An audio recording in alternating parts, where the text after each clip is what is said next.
Good morning students, welcome in mathematics class. तो हमारी जो प्रश्नावली चल रही है वो 16.3, ठीक है। तो आज इस वीडियो में हम 16.3 प्रश्नावली के क्वेश्चन करेंगे, क्वेश्चन नंबर 12, 11 और क्वेश्चन नंबर 12। तो सबसे पहले हम क्वेश्चन नंबर 11 पढ़ लेते हैं। क्या है कि एक शंकु के आकार के बर्तन की त्रिज्या 10 सेमी और ऊंचाई 18 सेमी। इस शंकु के आकार का एक बर्तन है, इसकी त्रिज्या 10 सेमी है यानी आधार की त्रिज्या, और ऊंचाई 18 सेमी है। यह पानी से पूरा भरा हुआ है। देखिए क्वेश्चन नंबर 11, ये आपके पास एक शंकु के आकार का बर्तन है, ठीक है। अब इसकी जो त्रिज्या दी गई है बेटा आपको, वो दी गई है 10 सेमी, राइट। और इसकी जो ऊंचाई दी गई है आपको, वो दी गई है आपको कितनी, 18 सेमी, राइट। शंकु की बात हो रही है। अब ये पानी से पूरा भरा हुआ है, पानी से पूरा भरा हुआ है। अब इस पानी को मैंने क्या किया, एक बेलनाकार बर्तन में उड़ेल दिया। ये एक बेलनाकार बर्तन है।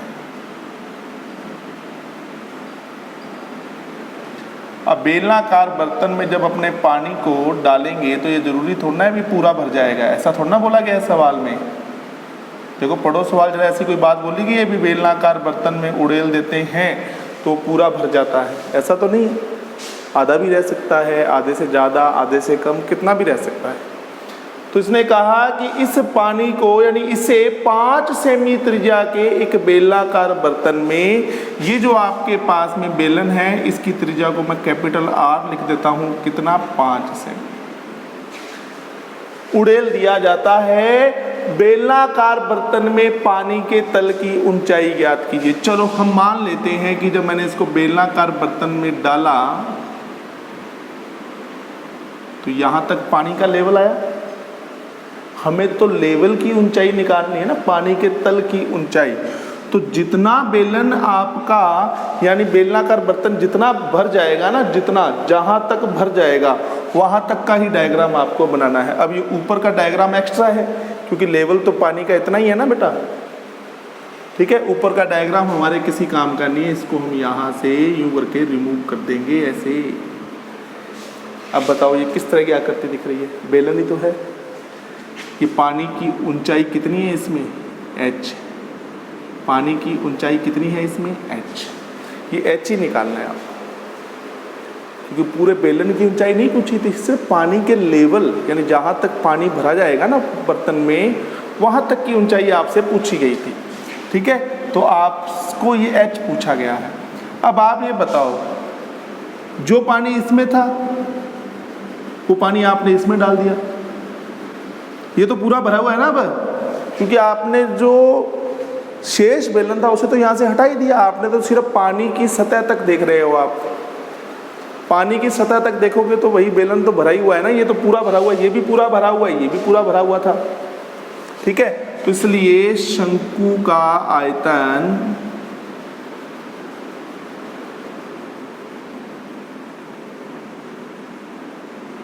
आप चाहे तो पूरा ऊपर तक का बना रहेगा बेलन, तो भी कोई दिक्कत नहीं है। मेरे को तो पानी की सतह की ऊंचाई हमसे पूछी गई थी, इसलिए मैंने बेलन को पानी की सतह तक ही रखा है, बाकी बेलन मैंने हटा दिया क्योंकि हमारे काम का नहीं है। लिखा हुआ ना इसमें साफ साफ कि बर्तन में पानी के तल की ऊंचाई ज्ञात कीजिए। तो इसलिए शंकु का आयतन बराबर क्या हो जाएगा, बेलन का आयतन हो जाएगा बेटा, ठीक है। शंकु का आयतन कितना है बोलिए, 1/3 पाई r स्क्वायर h। और बेलन का आयतन क्या होता है, पाई। अब बेटा त्रिज्याओं का ध्यान रखना, कहीं यहाँ भी स्मॉल r और स्मॉल h मत ले लेना, तो फिर कैसे पता लगेगा कि शंकु की त्रिज्या कौन सी और बेलन की कौन सी। इसलिए बेलन के मैंने कैपिटल लिए हैं और शंकु के छोटे लिए हैं। पाई तो दोनों में सेम है ना, कट गया।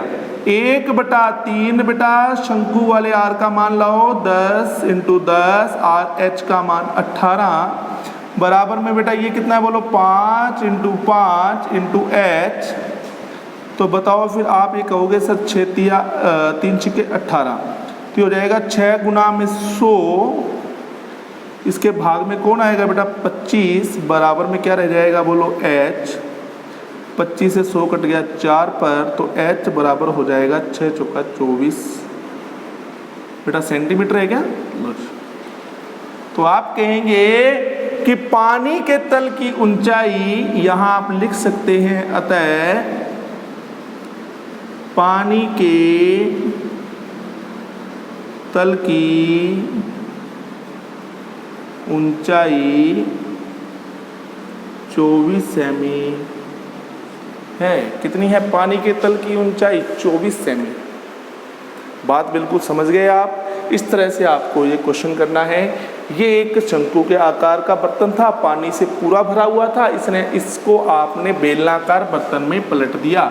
ये देखो ये हमारा पूरा बड़ा बेलनाकार बर्तन था, चाहे आप गिलास मान लो, ड्रम मान लो, कुछ भी मान लो, ठीक है ना। कोई इस तरह का बेलनाकार बर्तन था, इसमें उड़ेल दिया। अब जरूरी थोड़ा ना ये पानी से पूरा भर जाएगा, ठीक है ना। तो जहाँ पानी का लेवल आएगा ना, जहाँ पानी का लेवल आएगा बस उतना शंकु आपने रखना है।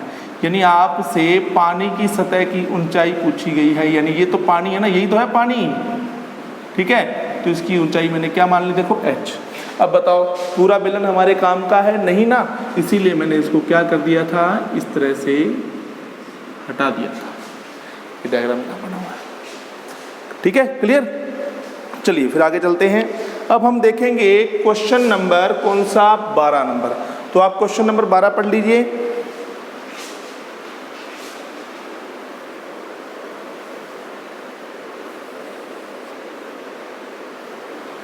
क्या कह रहा है क्वेश्चन नंबर 12। बहुत ही अच्छा प्रश्न है, ध्यान से देखिएगा। प्रश्न नंबर 12 इसको इरेज कर रहा हूं बेटा मैं।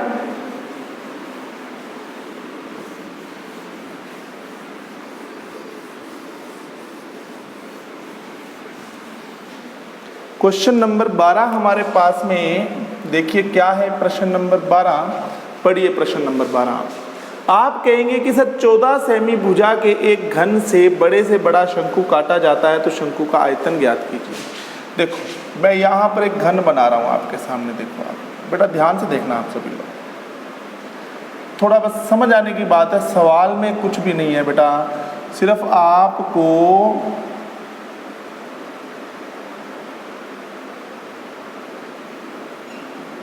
ऐसा ही तो होता है घन, अरे ऐसा ही तो होता है ना, ठीक है। ये घन है। अब इसमें से आपको एक शंकु काटना है, बड़े से बड़ा। चलो यहां से ऊपर वाले पृष्ठ से काटना शुरू करते हैं। ये ऊपर का पृष्ठ दिख रहा है आपको शंकु, इसका घन का। इस पृष्ठ को मैं यहां बना लेता हूं ऐसे, सिर्फ ऊपर वाला पृष्ठ है ये वाला। ऊपर 6 पृष्ठ होते हैं, आप कमरा देख लो, ये ऊपर का पृष्ठ हो गया, ठीक है। अब यहां से आपको शंकु काटना है, तो आप जो शंकु का आधार रखेंगे, आधार जो रखेंगे, फिर बड़े से बड़ा शंकु लेना है तो आधार भी बड़े से बड़ा लेंगे। और आधार बड़े से बड़ा क्या होगा, देखो जो शंकु के पृष्ठ की भुजाओं को यूं स्पर्श करता हुआ, इस तरह से गोलाकार आधार होता है ना, यानी इस तरह से आधार काटा जाए। आधार शंकु के घन के प्रत्येक पृष्ठ की भुजाओं को स्पर्श करता हुआ जाएगा। बड़े से बड़ा लेना है तो काटने को छोटा जितना मर्जी काट लो, बड़े से बड़ा काटना है तो आधार भी आप बड़े से बड़ा रखने की कोशिश करेंगे। अब ये मान लो घन का एक पृष्ठ है, तो क्या पृष्ठ से बाहर हो जाएगा आपका ये आधार, नहीं ना। तो बड़े से बड़ा आधार आपको काटना है, तो देखो ये देखो इस तरह से भुजाओं को स्पर्श करता हुआ जाएगा। इस पिक्चर को मैंने यहां बनाया, देखो। अब बताओ घन की भुजा कितनी है, कितनी है भुजा 14 सेमी। तो आप कहेंगे सर जब घन की भुजा 14 सेमी है तो आधार यानी हमारा जो आधार है, यानी जो वृत्त है, उसका व्यास कितना हो जाएगा 14। तो त्रिज्या कितनी रह जाएगी बोलो फिर 7। याद रखिएगा ये बात आप। अब आती है बात ऊंचाई की। बड़े से बड़ा शंकु काटना है तो आप कहेंगे सर लास्ट किनारे तक जाओ आप ऐसे, ये देखो आप, ओ माय गॉड, ऐसे लास्ट, एकदम लास्ट तक ऐसे। अब देखो डायग्राम कुछ समझ में आ रहा है आपके, देखो इधर मैं इसको डार्क कर देता हूँ। अब लो जी, अब आप माइंड में ये पिक्चर बना लो कि ये कैसे कटेगा। मेरे पास और कलर का मार्कर होता है एक, तो मैं आपको बहुत अच्छे से डायग्राम बना के दिखाता, मैं भूल गया और वीडियो को बीच में छोड़ के जाना पॉसिबल नहीं है। ये देखो, तो आप कहोगे कि शंकु की ऊंचाई ऊपर वाले पृष्ठ से लेकर के लास्ट नीचे वाले पृष्ठ तक, यही तो हुई ना इसकी ऊंचाई। ये देखो टोटल ऊंचाई ये होगी। देखो आप ऐसे, अब भाई प्रत्येक भुजा ही 14 है तो ऊंचाई भी 14 हो गई।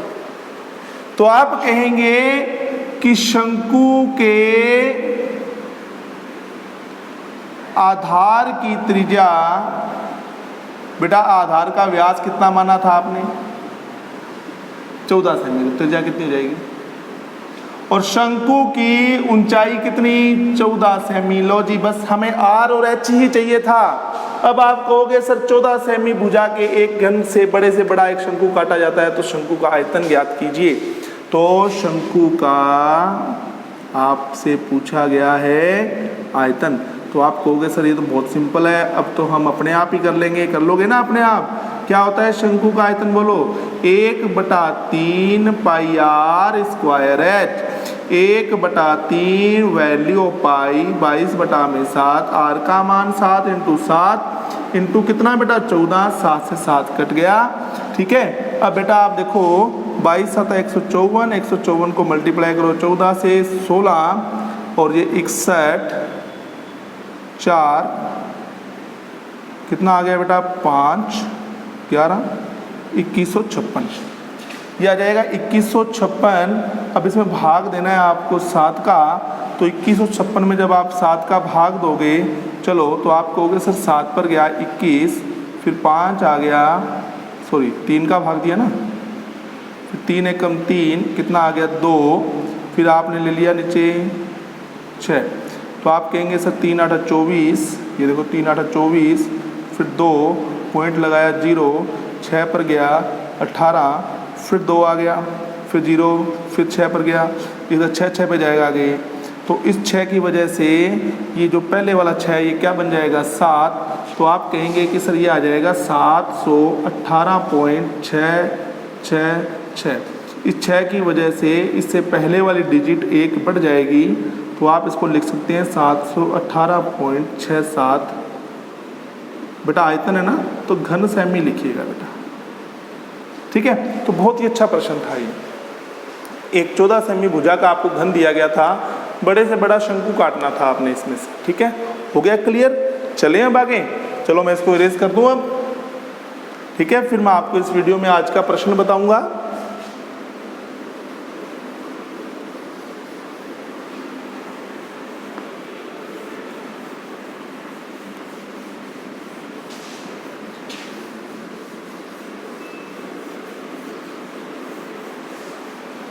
हाँ जी, तो हमारा आज का प्रश्न है, देखिए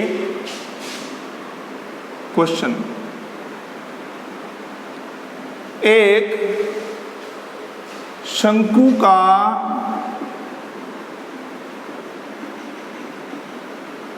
वक्र पृष्ठीय क्षेत्रफल 2035 वर्ग सेमी है। क्या बताया मैंने कि एक शंकु का वक्र पृष्ठीय क्षेत्रफल 2035 वर्ग सेमी है और आधार का व्यास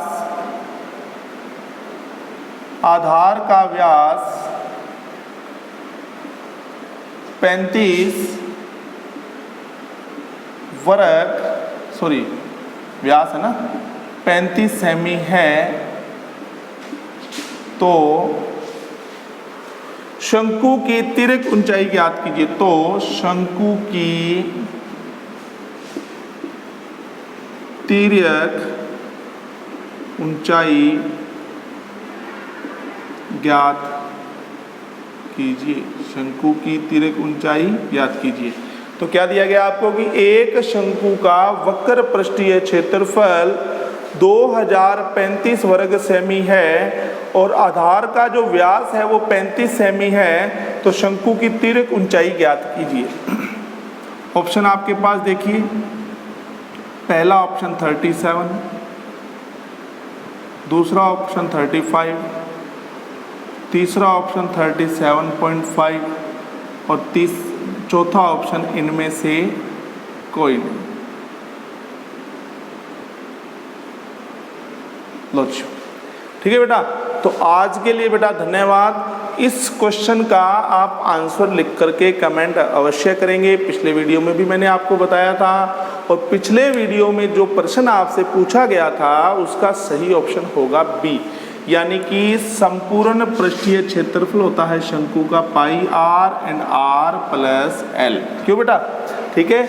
और आयतन जो होता है शंकु का वो होता है 1/3 पाई आर स्क्वायर एच, और वक्र पृष्ठीय क्षेत्रफल होता है पाई आर एल। ठीक है, तो आज के लिए धन्यवाद।